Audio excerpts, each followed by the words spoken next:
Maliens o Mali kɔnɔ affaire sɔgɔlenba na ni wagati la an b'a bɛɛ lajɛlen fo dantɛ foli min na bi ye samedi ye n'o ye tile 7 stage kan kosɛbɛ barisabu bi an bɛna na masala maa dɔw bɛ yen nɔ minnu yɛlɛro farafin don mɛ o yɛrɛ kɛlen ka tubabugolo ta ka da u yɛrɛ kan ka lagosi ta ka ɲɛsin farafinna ma n'ale ye Sɛri Daniel fo ka taa se Wasim Nasir an bɛna na bɔ ka u jaabi ka sanga n'u ka bɔli dɔ ye ka kɛɲɛ ni Wagner an dun ka autorités y'a jira k'a fɔ ko instructeur irisiw de b'an fɛ yan nɔ mais Wagner ko kuma a b'olu da honorable ale ye wasaden ye a ka kan ale ka bɔ ka ɲɛfɔli kɛ jamanadenw ye jumɛn de bɛ yen nɔ honorable sɔnni an ka don ɲininkali kɔnɔna na folikan jumɛn b'i bolo ka ɲɛsin maliyɛnw ma an bɛ seli hukumu kɔnɔna na. Musa n bɛ aw bɛɛ lajɛlen fo ka aw bɛɛ barikada ka masa Rahamani barikada ale min ye bi don yira an na se bɛ ale de bɛ tanu ale min ye anw to ni na bi ka bi kan ɲɛna an b'a fo ka foli bila ka taa an ka jamana ɲɛmaa ye ko Ala ka mara nɔgɔya bolo Ala ka fanga sinsin Ala ka Mali kisi ka dugawu don kɛ ka taa maliyɛn bɛɛ lajɛlen minnu tanyana an ka kɛlɛ la Ala ka hinɛ u la minnu banana Ala ka kɛnɛya d'u ma Musa Ala ka jamana kolo suma Ala ka jamana kolo suma Ala ka jamana basigi Ala ka jamana in kanu don jamanadenw na Ala ka Mali halisa Ala k'an sankɔrɔta Ala ka n'an kɛ jugu sago ye Ala ka bɛn ni kelenya Ala k'o sabati dusukun na n bɛ aw yɛrɛ fo kosɛbɛ y'a ye seli in na Bamakɔ bɛ yɔrɔ min na bi mɔgɔ caman taara i ka dugu la ne ko n ko an yɛrɛ tɛna journée nationale de retour au village dɔ kɛ tan pour que an k'o don dɔw ta o don kelen kama bɛɛ ka t'i ka dugu la ni dugu tɛ mɔgɔ min na o kɔni o ye de ka problème ye sa sinon n'an ye don dɔ ta ko journée de retour au village je crois que ani président ka culture année culturelle sinon retour culturel olu fana bɛ ɲɔgɔn ta bɛɛ don dɔ ka kɛ bɛɛ ka t'i ka dugu la a b'a to ɲɛnafin bɛ bɔ sodenw na a b'a to dugudenw yɛrɛ b'a dɔn ko an ka mɔgɔw nana tunga fɛ fɛn ɲini de la mais u ma n'u sigi tunga fɛ badabada o kɔni an b'a ɲini Ala fɛ n'an sera k'o miirinaw da a bɛ fusaya jamana in ma kosɛbɛ sabula an caman ka du a lankolonyalen bɛ k'a sababuya kɛ an bɛɛ bɛ Bamakɔ yan segukaw kɔni bɛ fɔ nin na kosɛbɛ dɛ Mali bɛɛ seguka ma tulonkɛ seli la faso la dɛ non segukaw u bɛ fɔ nin na kosɛbɛ nin ye foliba ye ka ɲɛsin Segu cɛkɔrɔba n'a musokɔrɔba bɛɛ ma u bɛ fo kosɛbɛ hali n'a y'a sɔrɔ kayikaw b'a kɛ sa mais Mali bɛɛ bɛ Segu kɔ fɛti kɔni ka to k'i faso la tiɲɛ na Segu bɛ ɲɛfɛ o la ni bɛɛ sera ka ɲɔgɔn ladege bɛɛ b'a kɛ dɛ mais bolofa bɛ anw segukaw ta kan a kana digi mɔgɔ la an ye segukaw ye donc ni mun fɛnɛ fɛngɛra an b'o fɔ donc ko fɛngɛ an yɛrɛ la quoi voilà donc ka bɛɛ fo seli y'an sɔrɔ hɛrɛ min kɔnɔ Ala ka hɛrɛ caya Ala ka jamana in halisa Ala ka kolo suma n yafara bɛɛ ma n b'a ɲini bɛɛ fɛ bɛɛ ka yafa ma hakɛto bɛ na salala Mamadu aya honorable b'an bila an bɛ tɛmɛ ni ɲininkali fɔlɔ ye o ye an y'a ye k'a fɔ Sɛri Daniel fo ka taa se Wasim Nasir ma olu bɔlen don nin wagati la ka sanga ni ko Wagner ko bɛ Mali la ko Wagner k'u ka u kun nana anw fɛ yan nɔ ka se ka na ka an dɛmɛ an ka kɛlɛ la k'u ka wagati dafara k'u bɛna taga ka bɔ Mali kɔnɔna na Sɛri Daniel yɛrɛ Wasim Nasir ale y'a jira k'a fɔ ko an dɛsɛlen don k'u sara de ale bɛ ka kuma caman fɔ an dɛsɛlen don k'u sara k'o de y'a to k'u bɛna taga i bɛ se ka jumɛn fɔ ni maa ninnu ye aw ye CNT membre ye. D'abord n'an bɛ nin kuma jaabi a y'a daminɛ kalabanci kan min na n'o ye tubabukan ye nanzarakan nanzara tubabu minnu bɛ faransɛ fɔ an b'a jaabi o nanzarakan kelen na walasa mɔgɔw k'a dɔn mun bɛ yen mais bɛɛ k'a bila i kunkolo la ko Mali gouvernement tɛna nin jaabi an tɛna communiqué kɛ ninnu kan sabula a bɛ bɔ maa minnu da bɛɛ b'a dɔn k'a fɔ ko mɔgɔ si tɛ kala siri u dalakan kan mais an bɛ nin kunnafoni di dɔrɔn pour que ka dɔw fana bɔ kunpan na minnu m'a faamuya n bɛ Sɛri Daniel ale n'a ɲɔgɔnna camanw b'u jaabi parce que n bɛ parlement kɔnɔ donc mun bɛ yen nɔ an bɛ kuma ko tiɲɛ de kan donc n b'u jaabi nanzarakan na après an bɛ sɔrɔ ka bamanankan fɔ ɲɔgɔn na. Donc ce message s'adresse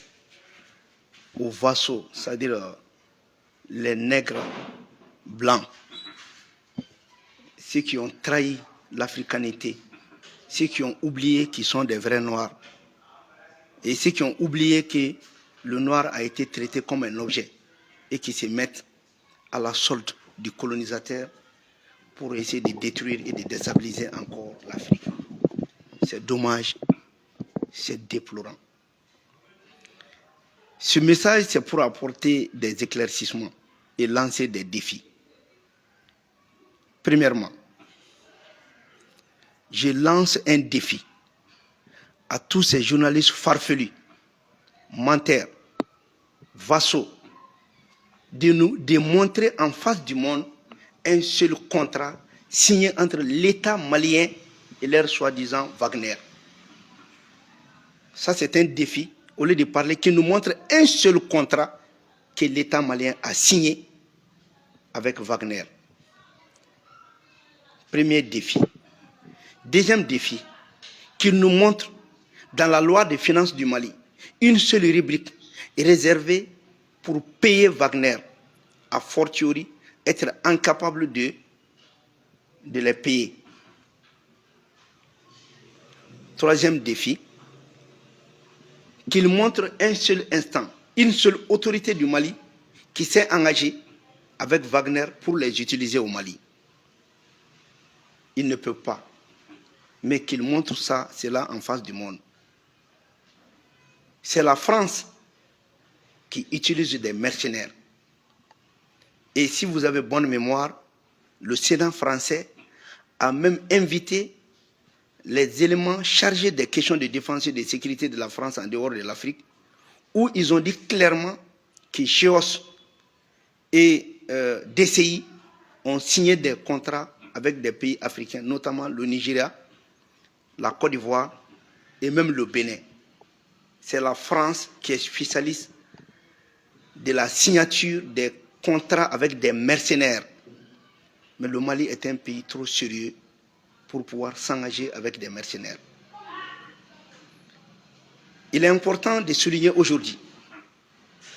que ces manipulations médiatiques ont pour objectif de déstabiliser les États de l'AES,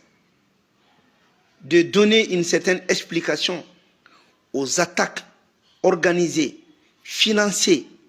par la France et ses acolytes pour déstabiliser les pays de l'AES, et aussi de nous faire oublier la plainte du Mali contre la France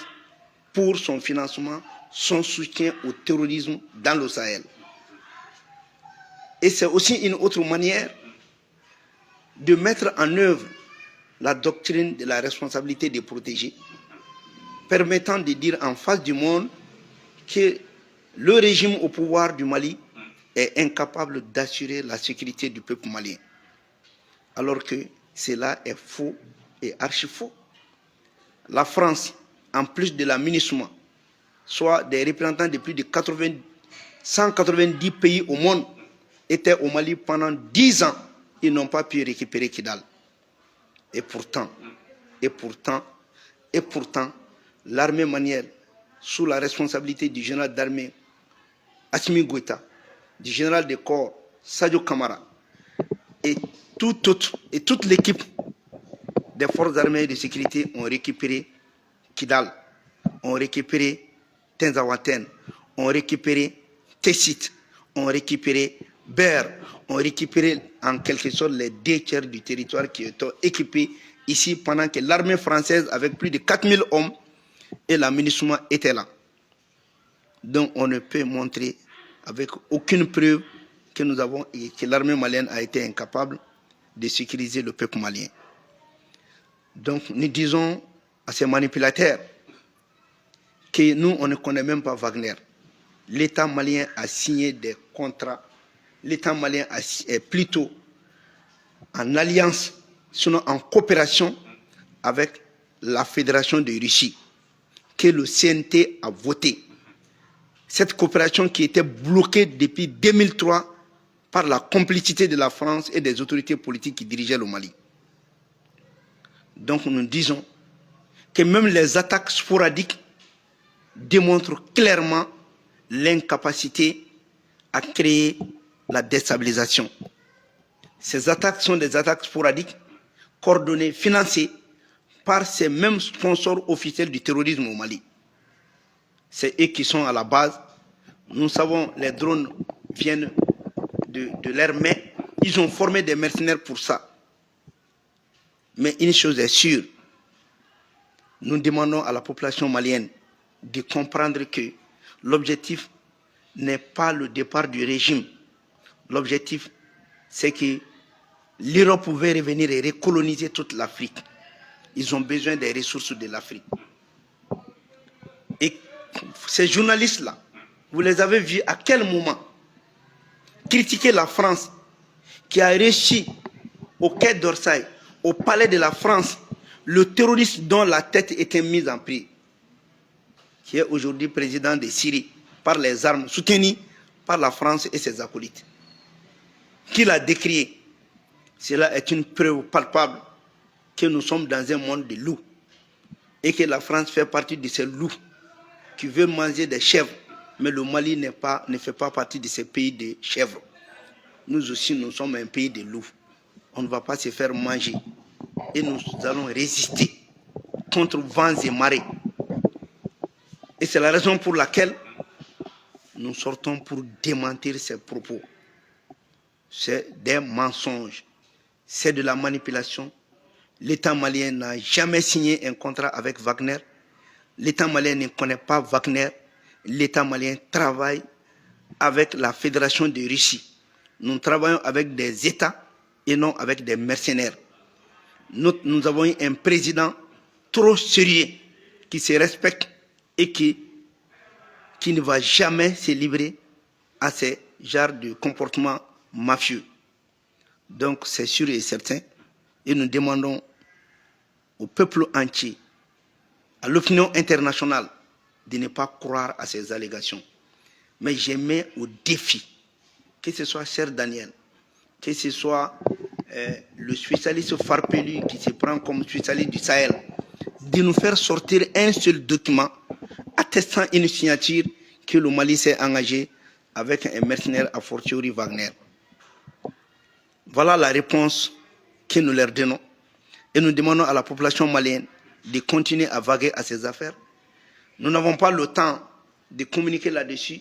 mais nous avons le temps de donner des contre-informations par rapport à la désinformation et par rapport à la mésinformation. Nous sommes là, debout sur le front, pour affronter ces farfelus. Et il est important, Moussa, de dire clairement que nous allons mettre l'article 251 en jeu pour la déchéance de la nationalité. Pour la déchéance de la nationalité. Ça existe bel et bien dans le code malien. L'article 251 est très clair là-dessus. Et nous allons mettre ça en application, Inch'Allah. Merci. Aya honorable Pambla ambetaka ingali bamananga la iburaka mi fo nazara kana sisa ni biseka bakuru bakuru automa ayi bamananga Musa Mbifo anye kuma min fo nanzara kana amina yelema an ha todun kana bela jelen ba don kile flyna wulika jo keleme ma do fe ko journaliste togobu la ko lu debe Sahel ko be nyedon ane an yɛrɛ ka faso de jugu dɔw fɛnɛ b'a la ko an kun ye bolono blakɛ sɛbɛn dɔ la Mali kan ni Wagner cɛ o dɔw yɛrɛ ka kuma la ko an dɛsɛra k'u sara de dɔw yɛrɛ bɔra k'a fɔ ko non k'a ko banna de an bɛ bɔ k'a fɔ maliyɛn bɛɛ lajɛlen n bɛ nin kuma in fɔ ka d'a kan ne bɛ wasabulon kɔnɔ n bɛ nin kuma in fɔ ka d'a kan papiye minnu fɛn bɛ don sariya la Mali la anw de b'a don sariya la u ye nin kuma min fɔ ko ne k'u ma ko n ye kumakan bila sen kan n'u dalen b'u yɛrɛ la n'u b'a dɔn k'u ka kuma ye tiɲɛ ye u ka bɔ ni gafe ye gafe min n'a sɛbɛnnen b'a kɔnɔ ko Mali ni Wagner ye papier gafe dɔ de k'u ni ɲɔgɔn cɛ n'u ma bɔ k'o yira o kɔrɔ k'u tɛ halala ye u ka bɔ ka papier dɔ yira papier min b'a yira ko Mali ani Wagner k'u ye bolonɔ bila papier dɔ la ni jamana bɛ ni modèle fɛnɛ kɛ a ka sariya a bɛ fɔ min ma ko loi de finance wari kan ka taa don donda minnu fɛ a bɛ fɔ o yɔrɔ fɛnɛ kɔnɔ k'u ka taa yɔrɔ dɔ yira an na anw ka jamana sariya kɔnɔ sariya min bɛ kuma wariko kan u ka yɔrɔ kelen yira yɔrɔ min n'a sɛbɛnnen b'a kɔnɔ ko nin wari bɛ don mercenaires la ou bien Wagner la o tɛ yen u tɛ se k'o yira ni mɔgɔ n'i bɛ nkalon tigɛ nkalon min ni tiɲɛ bɔlen don ni kun ye mun ye n b'a fɔ maliyɛn bɛɛ ɲɛna n bɛ segin a kan Musa depuis Mali ko kuma daminɛna i ma deli ka Wagner ko kuma mɛn ne da n ma deli k'a f'i ɲɛna ko Wagner bɛ Mali la wa Wagner tɛ Mali la Musa mɔgɔ si tɛ se ka bɔ ka papier dɔ yira ko Mali autorité dɔ ye nin papier in k'i bolonɔ bila a la k'an ko ko mercenaires kana anw ka baara kɛ mais Mali y'i bolonɔ bila papier la an ni Irisi ka jamana ni ɲɔgɔn cɛ donc baaraw bɛ ka kɛ jamana ni ɲɔgɔn cɛ ni kuma ninnu laɲini bɛ mun nɔfɛ u bɛ fɛ ka jo di u yɛrɛ de ma olu de y'a fɔ a mɛnna k'anw ka sɔrɔdasiw tɛ se ka baara kɛ ko anw bɛ taa wari de don mercenaires la k'olu k'an ka baara kɛ anw dun b'a dɔn diɲɛ kɔnɔ Faransi ɲɔgɔn mercenaire utilisé la tɛ diɲɛ kɔnɔ mercenaire min n'olu b'u wasa don olu ka ca ni diɲɛ bɛɛ ta ye mais MINUSMA tun bɛ yan san 10 bɔɲɔgɔnko Faransi n'a ka armée maa 4000 k'u nana an dɛmɛ Mali tilara 3 ye tila 2 tun bɛ jugu bolo anw ka armée de nana minɛ i tɛ se k'a fɔ ko armée bɛ k'i jigi da mercenaire kan dɛ mais nin bɛɛ kun ye mun ye ka siga don jamanadenw dusukun na ka tila k'a yira i n'a fɔ waleya jugu minnu bɛ ka kɛ nin wagatinin na ka kɛ i n'a fɔ ko Mali ni Wagner bolo bɔli ɲɔgɔn bolo k'o de bɛ na ni nin ye tiɲɛ tɛ olu yɛrɛ de bɛ nin waleya jugu kɔfɛ olu de ye maaw sara u bɛ k'a kɛ an b'a kalama a jaabi b'an bolo u ye mercenaires former ka tila ka taa terroristes former ka minɛn d'u ma u ka nin tiɲɛni ninnu kɛ donc u ka tiɲɛni nɔ u bɛ fɛ k'o de datugu ko Wagner taara donc maliyɛn bɛɛ ka a bila i kunkolo la anw tɛ Wagner dɔn an ma deli ka Wagner ye filanan n'u ye nin kɛ u bɛ fɛ ka diɲɛmɔgɔ laɲinɛ a fɔra ko Faransi yeli mun kɛra ka nafolomugu bɔ ka minɛn bɔ ka terroristes dɛmɛ Mali la ni Mali ye plainte don o kama Nations Unies la depuis août 2022 ni dama don a kuma na u bɛ fɛ k'an laɲinɛ o kɔ Musa sabanan u tɛ fɛ fiyewu AES mun sigira k'a bɛ sigira ka lakana sabati u ka baara u ka ɲɛ u bolo o san kelen dafa min bɛna kɛ u bɛ fɛ ka ko bɛɛ kɛ k'o tiɲɛ sinon ni mɔgɔ kan ka kuma bi terroriste ko kan mercenaire kan Faransi kan ka jalaki ni diɲɛ bɛɛ ye maa jugu min fɔra ko terroriste don f'u kun ye wari yɛrɛ bila ko ni maa min y'a sɔrɔ k'a kunkolo wari k'o dafɔ o présentement Faransi y'o bisimila a yɛrɛ ka jabala la ni mɔgɔ bɛ kuma mercenaire ko ka Faransi de b'o baara kɛ a kɛra bɛɛ ɲɛna Faransi ka Sena mɔgɔw minnu sigilen b'u ka lakana ko kunna u y'u wele ka na Sena la u yɛrɛ dakun ma k'u bɛ k'u ka société privée dɔw bila minnu ni an ka jamana dɔw bɛ ka baara kɛ n'o société privée dɔ ye GEOS ye n'o dɔ fana ye DCI ye u ni Côte d'Ivoire bɛ ka baara kɛ u ni Niger bɛ ka baara Nigéria bɛ ka baara kɛ u ni Benin bɛ ka baara kɛ o ye société privée o ma dogo mɔgɔ si la dɔw yɛrɛ bɛ ka Côte d'Ivoire yɛrɛ ka port lakana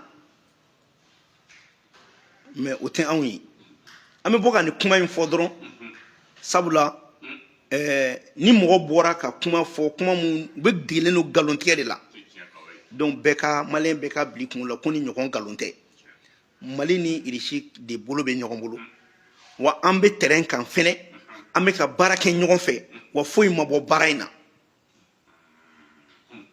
mais maliyɛn jugu dɔw fɛnɛ bɛ ka jɛ ninnu fɛ ka kibaruya dɔw d'u ma o fɛnɛ de bɛ ka jouer Mali kan mais Musa n y'a fɔ n ka kuma tɛmɛnen na maa o maa n'i bɛ nin baara la n'i ye farafin ye a bila i kunna k'i ye don dɔ la su ye i bɛ don terrorisme na contrat de don n'i ka contrat banna u b'i faga n'a ma ɲa u b'i faga donc a k'a daminɛ depuis a daminɛ fo ka taa laban fagali de don n'i ka contrat banna u b'i faga n'a ma ɲa u b'i faga wa n'anw fɛnɛ sɔrɔ an b'i faga o tɛ faga ko 3 ye et depuis i bɛ don ko la mun na a dabɔlen don ka farafin si la tunu a dabɔlen don u bɛ fɛ ka na an coloniser tuguni n bɛ segin n ka kuma dɔ kan Musa jati bɛɛ y'a yira ko don n'a nata a kɛra san 50 ye a kɛra san 100 ye k'a daminɛ Douanzan ka taa Gao Kidal Tawdini climat min bɛ Europe o climat bɛ yɛlɛma ka na yen de donc tubabu yɛrɛ place sigiyɔrɔ tɛna k'u bolo donc b'o magɛn de la fo farafin de ka ko dɔ faamuya k'a fɔ ko ko dɔ bɛ yen kɛlɛ o kɛlɛ bɛ sen na Musa dugukolo ko dɔrɔn de don ni n ko dugukolo ko u mago bɛ an ka ji la u mago bɛ an ka tile la u mago bɛ an ka dugujukɔrɔfɛn na u mago bɛ an ka dugukolo yɛrɛ qualité la u mago bɛ an ka fɛn bɛɛ la u bɛ fɛ k'o sɔrɔ k'a sɔrɔ u ma sɛgɛn ni mɔgɔ min ye nin faamuya i y'a bɛɛ faamuya mais n'a bɛ kɔnɔ k'u bɛ fanga in de kɔ k'o ka bɔ yen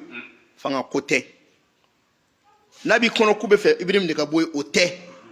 tubabu mago bɛ Afiriki bɛɛ de la k'a mara kura ye ka n'u sigi k'an kɛ jɔn ye an yɛrɛ ka farafinna dugukolo kan o de kama n'i ye farafinna yɔrɔ min ye n'u tɛ wuli n'u ma wuli nin faamuya u bɛ fu la Musa an bɛna kangari kelen dɔ da Moritani min ni Mali bɛ jɛ la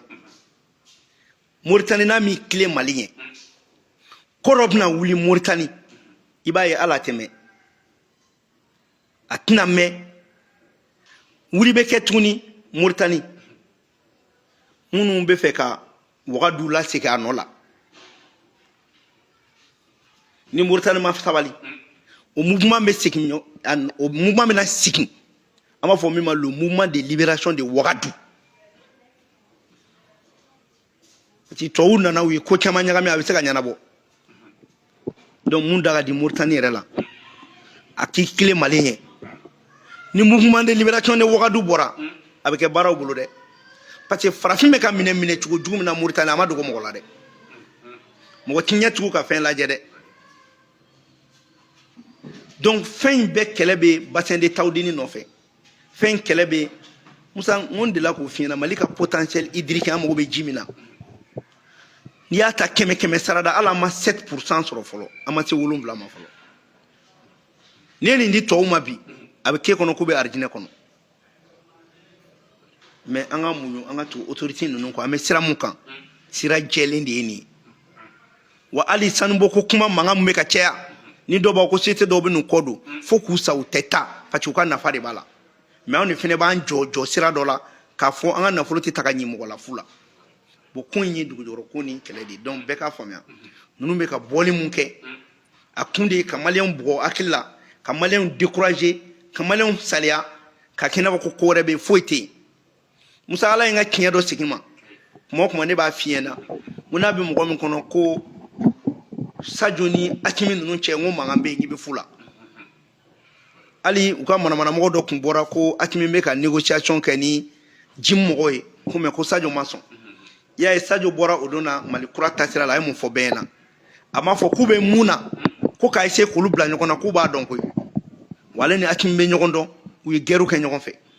nin kɔrɔ de ko maliyɛnw k'u hakili sigi ninnu bɛ ɲɔgɔn bolo u tɛ ɲɔgɔn bila bon nin ye juguw jigi tigɛlen de ye depuis yan u jigi tɔ bɛ ka tigɛ mais Musa min ye k'i ka nationalité minɛ i la ye ni an y'a kuma fɔ a sariya kisɛ bɛ yen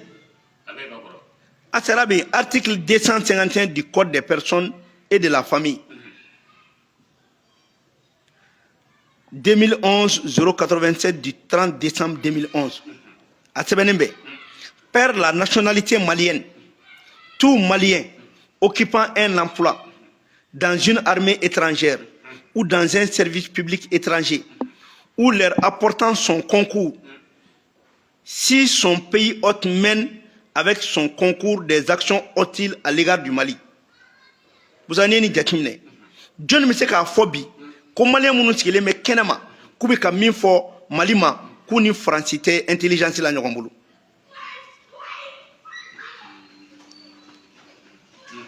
Donc en dehors de la déchéance de leur nationalité au Malien apatridisme minnu b'o la an bɛ mun wɛrɛ kura n'an m'u ka nationalité minɛ. Donc on peut bel et bien perdre sa nationalité quand on est en intelligence avec des gens contre le Mali. Abe code des personnes et de la famille à Bakono. Article 251, j'avais dit code pénal, mais c'est le code, article 251 du code des personnes et de la famille. La loi 2011-087 du 30 décembre 2011. On va activer Kabla en application. En tant que Djom Goshila ka faso de Ndjouya ke anon.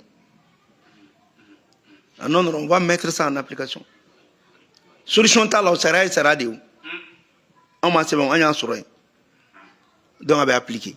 Donc ni kuma te djan munun be ku faso kele. Musa ku ka akili soro. Premier ministre bora kumana aya yira ka fo ko Mali mago be bena. Aya yira ka fo ko Mali mago be client la. Ay kuma chaman fo.